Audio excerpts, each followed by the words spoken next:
Saudara, bagaimana sebaiknya redenominasi direalisasikan? Bank Indonesia bilang ini usulan mereka masuk ke daftar Prolegnas 2025-2029. Apa kemudian yang menjadi catatan jangan sampai redenominasi Indonesia berbuah gagal? Kompas Bisnis akan tanya langsung kepada sejumlah narasumber. Ada anggota Komisi 11 DPR RI dari fraksi PDI Perjuangan, Haris Turino, yang telah hadir di studio. Pak Haris, selamat pagi. Selamat pagi. Dan juga ada ekonom LPM FFB Universitas Indonesia, Teguh Rifki, melalui saluran Zoom. Mas Rifki, selamat pagi. Pagi Mas, apa kabar? Kabar baik tentunya. Kita membahas terkait dengan redenominasi yang menjadi perbincangan publik akhir-akhir ini. Pak Haris, kemudian setidaknya ada 3 syarat tadi yang sempat saya bacakan. Di antaranya ada kondisi makroekonomi yang stabil, ada stabilitas sistem keuangan yang terjaga, dan juga situasi sosial politik yang kondusif. Apakah menurut Anda dari ketiga syarat itu Indonesia sudah memenuhinya?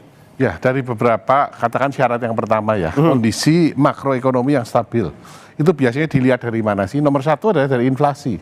Kalau inflasinya memang terjaga di level sekitar 2,5-2,6%. Ini selama ini bertahun-tahun BI sukses menjaga inflasi. Oke. Tetapi banyak hal lain, ya seperti katakan tekanan pada mata uang. Kita tahu sekarang rupiah sedang mengalami tekanan yang cukup berat ya. Kurs yang ditargetkan di 16.420, sementara sekarang ada pada kisaran 16.600, 16.700.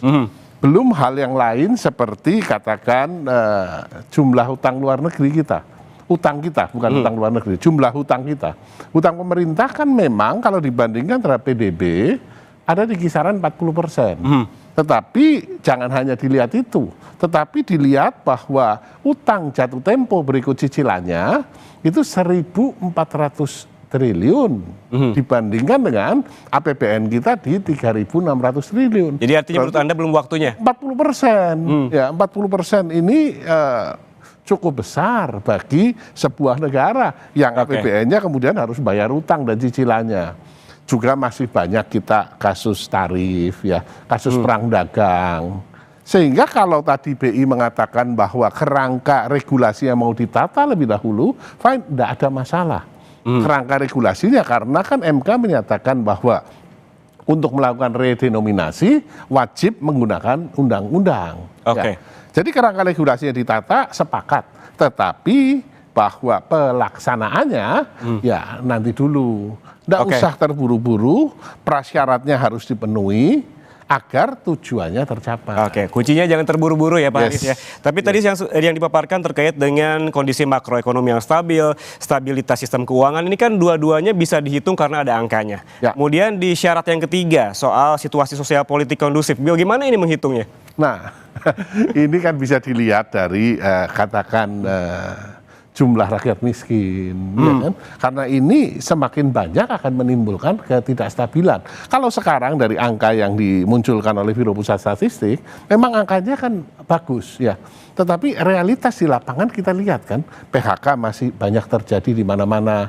Dan masih ada sebagian besar masyarakat Indonesia yang memang membutuhkan bantuan pemerintah untuk bertahan hidup, sehingga tentu ini bisa menjadi potensi terhadap ketidakstabilan sosial. Saya tanya ke Mas Rifki, tadi disebutkan jangan buru-buru, apakah Anda sepakat, dan kemudian bagaimana juga 3 syarat tadi yang sempat kita ungkapkan ataupun kita bahas sebelumnya? Ya, jadi memang kalau kita bicara redenominasi ini kan bukanlah hal yang baru ya.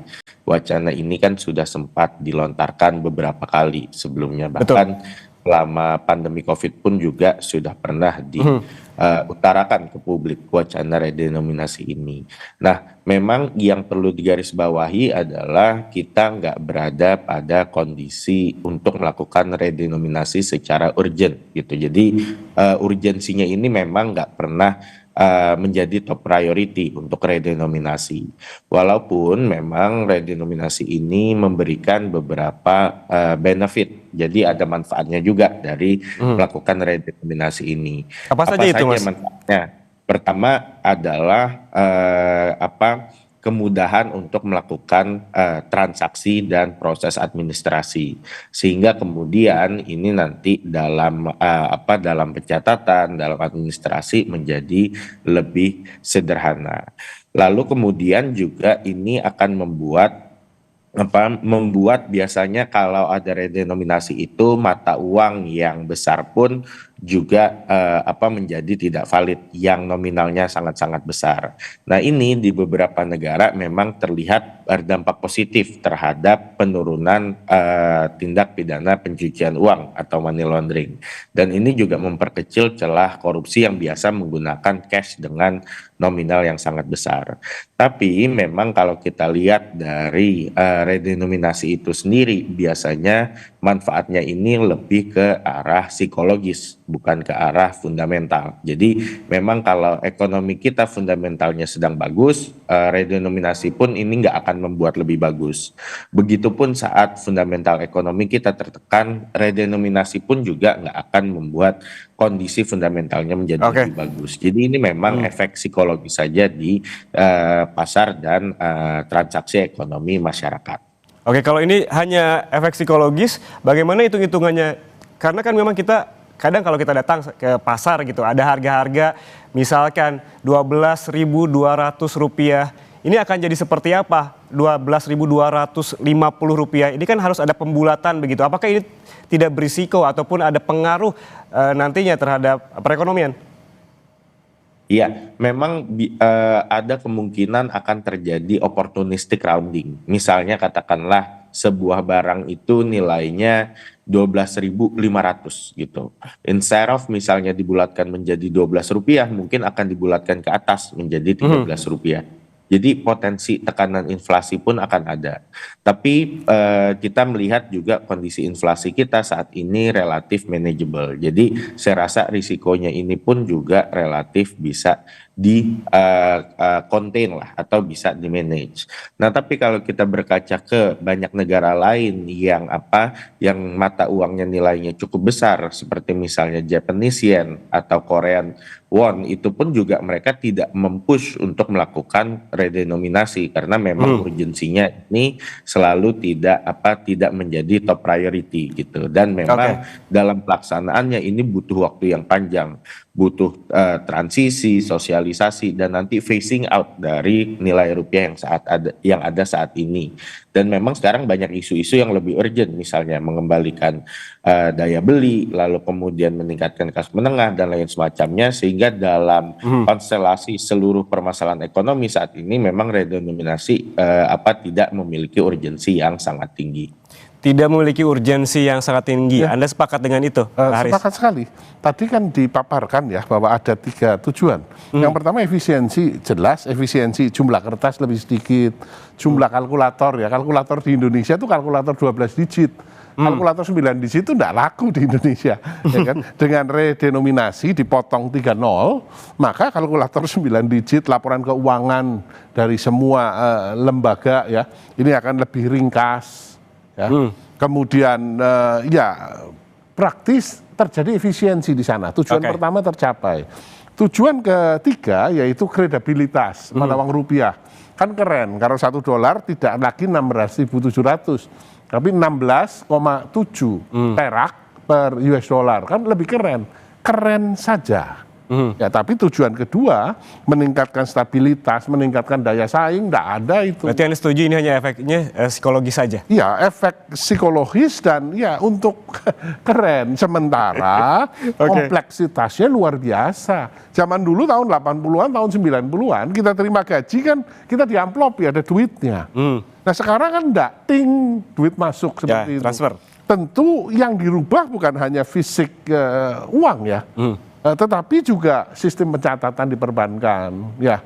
Yang simpel aja kartu tol, yang isinya sudah 1,5 juta katakan, ya kan? Ini kan tinggal 1.500.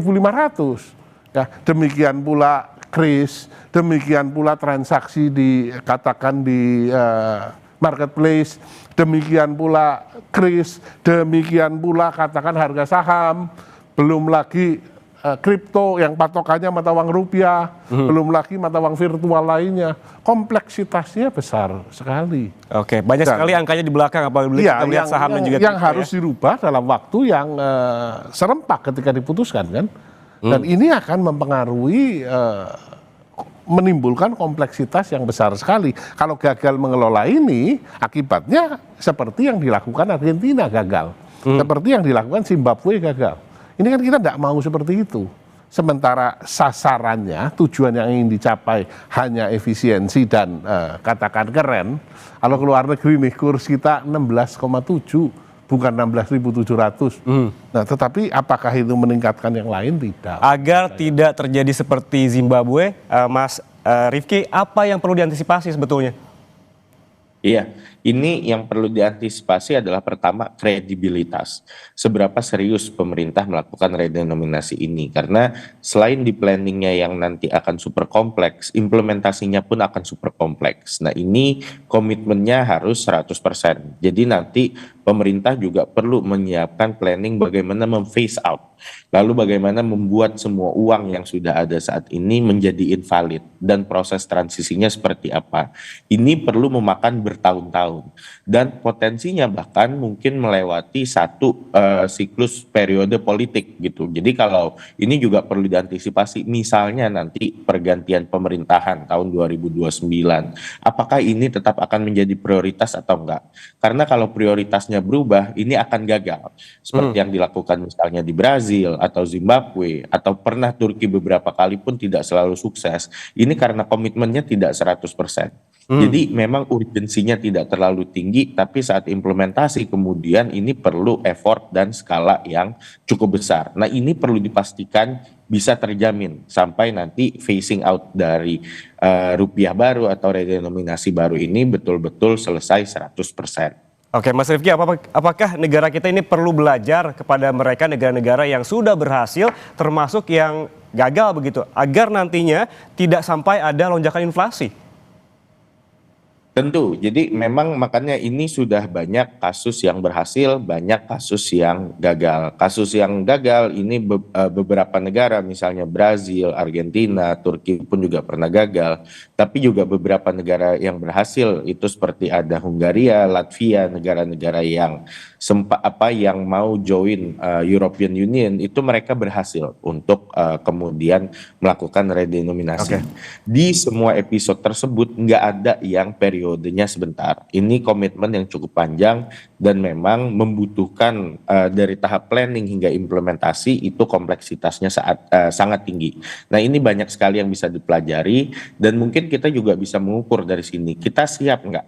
Kita mampu nggak untuk melakukan komitmen redenominasi skala besar tersebut? Oke, Pak Haris, apa saja yang perlu dipelajari dari negara-negara baik yang sudah berhasil maupun yang gagal begitu? Tadi disebutkan risikonya ada lonjakan inflasi.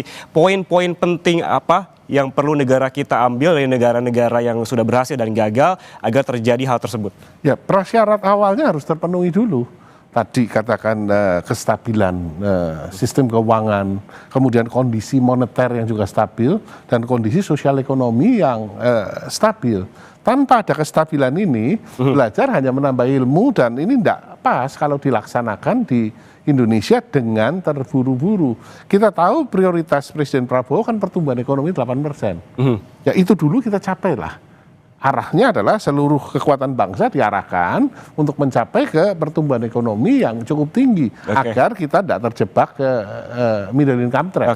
Ya kalau yang ini rasanya perlu waktu dan tidak ada urgensinya untuk dilaksanakan dalam waktu Artinya yang perlu dilakukan yang urgen-urgen dulu lah. Yang urgen dulu saja. Jangan dulu ya gitu. Kan? Iya, makan bergizi harus sukses ya kan, sekolah prioritas dulu ya. Seterusnya ya. Nah tadi kalau Mas Rifki sudah memberikan pandangannya terkait benefit begitu. Ya. Dari pandangan Pak Haris, sebetulnya apa benefitnya jika memang hal ini direalisasikan? Tadi ringkas, mata uang kita jadi ringkas, jadi keren, katakan $1 16.700 jadi 16,7. Hanya keren saja, padahal kredibilitas satu mata uang bukan ditentukan dari berapa banyak atau sedikitnya nol, tetapi ditentukan dari apakah otoritas moneter mampu menjaga kestabilan pada kisaran 16,7 misalkan. Ini jauh lebih penting dibandingkan hanya menghilangkan nol saja. Ya, di samping efisiensi dan kredibilitas, jelas bahwa redenominasi tidak akan membuat bahwa inflasi lebih stabil, bahwa kemudian daya saing meningkat, tidak ada urusannya dengan itu. Tadi yang sempat saya baca juga adalah salah satu benefitnya atau keuntungannya adalah menghemat tinta. Ya, betul. Kertasnya Berarti ada penghematan. Ya, kertasnya lebih sedikit, ya kan? Karena kita tidak nulis nol sedemikian banyak. Betul. Turki motong 6 nol loh. Ya, dan di Zimbabwe motong nol juga banyak sekali. Nah, tentu kalau nolnya terlalu banyak ribet ya, sehingga efisiensi tercapai betul. Ya, akan tercapai, tetapi untuk mencapai ke sana dalam jangka pendek terjadi satu kompleksitas yang luar biasa yang menimbulkan biaya yang tidak kecil. Bukan hanya mencetak duit. Tadi saya katakan juga di mata uang yang sifatnya virtual kan. Catatan kita di bank, harga saham, laporan keuangan perusahaan kan ini harus dirubah semua. Yang satu pertanyaan juga, bila ini terrealisasi, berarti kan memang harus mencetak uang yang baru begitu. Yes. Masa transisinya akan seperti apa? Ya harus dilakukan pendampingan, mata uang lama katakan dengan mata uang baru harus berlaku. Misalkan yang baru dimunculinya angka 100.000 itu 100,000 kecil sekali seperti itu. Supaya tidak menimbulkan dampak psikologis yang di kalangan masyarakat yang paling bawah. Itu dulu mulai disosialisasikan ya. Kemudian baru munculkan mata uang yang baru yang benar-benar 100.000 ditulis Rp100. Mas Rify, kalau dari Anda, kalau belajar dari negara-negara yang sudah berhasil begitu, masa transisinya seperti apa? Dari tadinya ada 0, misalkan 3 bahkan lebih begitu jadi dipangkas? Iya, sebetulnya yang perlu dilakukan sosialisasinya adalah pertama itu di kelompok masyarakat atau golongan usaha yang sangat menggunakan cash ya. Jadi misalnya di UMKM, lalu usaha kecil, transaksi harian, itu yang paling banyak menggunakan cash. Itu perlu diberikan sosialisasi bagaimana transisi, planning transisinya. Apakah nanti diberikan uang kertas baru gitu, lalu kemudian nanti ada grace period, misalnya 3 tahun, 5 tahun, nanti mata uang lama kemudian tidak berlaku. Lalu kemudian juga perlu dikomunikasikan strategi coexistingnya gitu. Saat diluncurkan mata uang baru, berapa lama mata uang lama ini masih berlaku? Kalau dua-duanya berlaku, bagaimana kondisi transaksi di lapangan? Ini yang perlu jelas roadmap-nya, ini yang perlu jelas blueprint-nya. Kalau transaksi besar misalnya yang menggunakan digital atau misalnya transaksi elektronik, itu sebetulnya lebih mudah diaturnya. Karena nanti tinggal penyesuaian di sistem.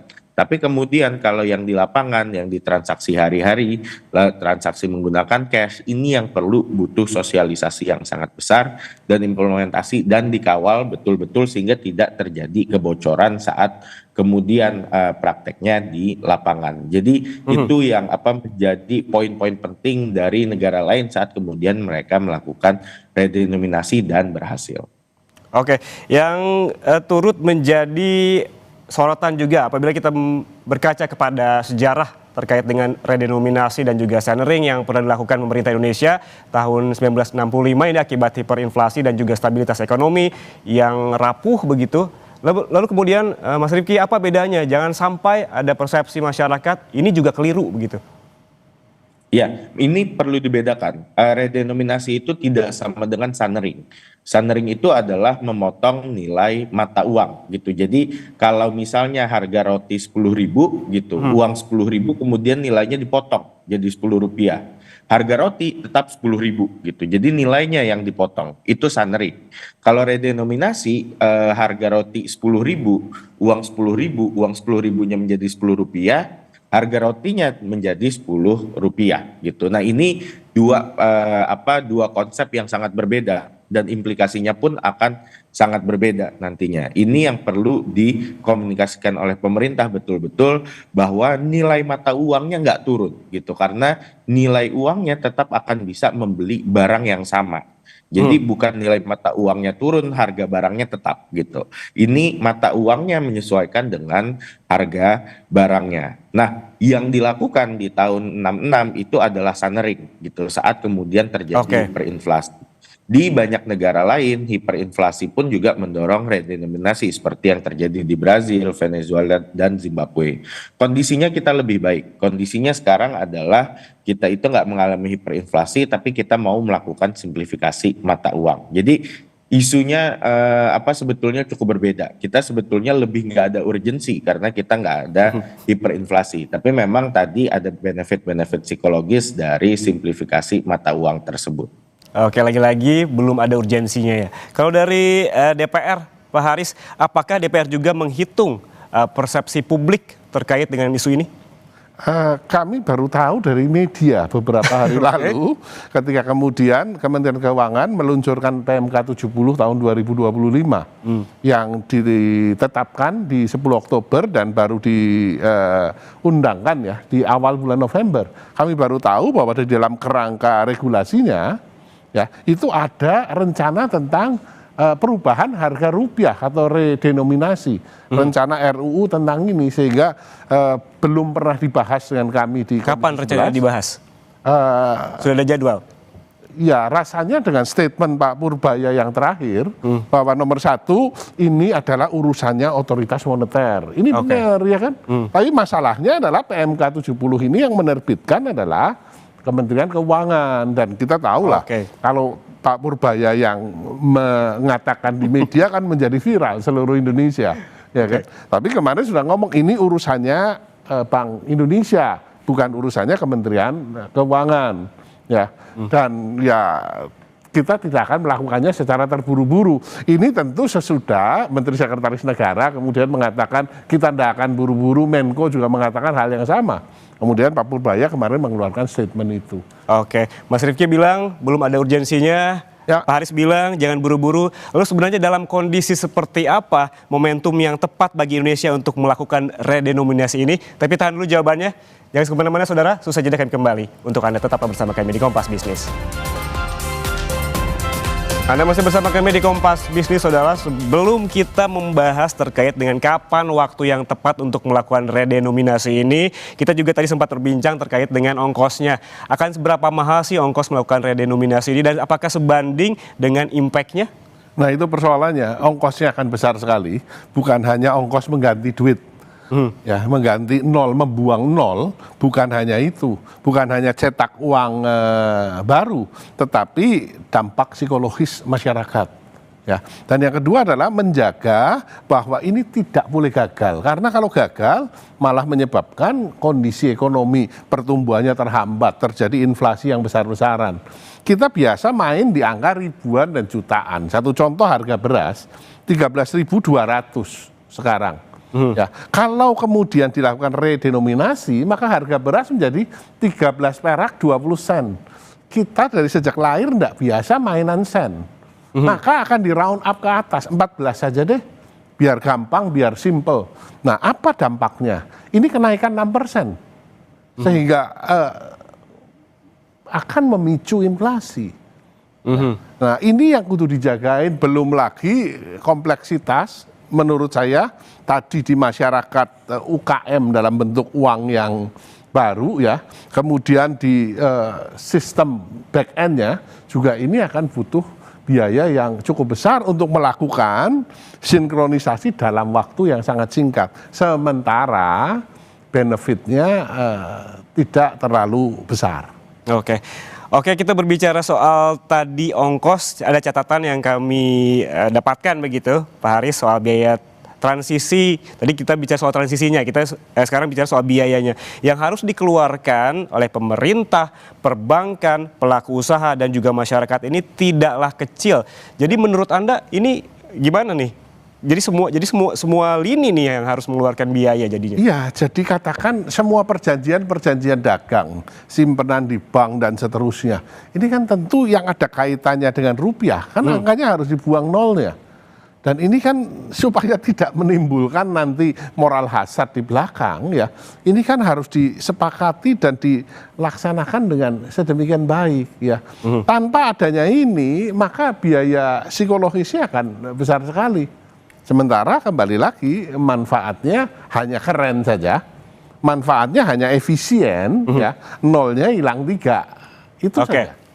Oke, terakhir Pak Haris, ini penegasan hitungan Anda. Sebetulnya kapan Indonesia siap dengan redenominasi? Ini jadi pertanyaan yang tidak gampang. Ya, menurut saya adalah kerangka regulasinya kalau mau ditata, monggo kita bahas dulu RUU tentang redenominasi. Tidak apa-apa dibahas sambil dilakukan sosialisasi kepada masyarakat. Sambil secara perlahan kita sudah mulai ngajarkan kepada masyarakat, ya, dengan tadi di resto katakan harga 20.000, 20K dan seterusnya. Mulai disosialisasikan pelan-pelan, kemudian mata uang juga sudah mulai digeser pelan-pelan, 50.000, 50, titiknya diganti koma, 000 kecil, ya, secara bertahap. Nah, setelah memang kondisi prakondisinya siap, oke, kita jalankan. Ada kondisi, ada prakondisi yang sebetulnya yang perlu dipikirkan untuk kesiapan terkait dengan pengaplikasian redenominasi. Ya, jangan sampai redenominasi ini akan mengganggu stabilitas pemerintahan Pak Prabowo. Terima kasih Pak Haris atas waktunya bersama kami di studio Kompas TV, dan sebelumnya tadi melalui saluran Zoom sudah ada ekonom LPM FEB Universitas Indonesia Teguh Rifki. Terima kasih sekali lagi atas waktunya bersama kami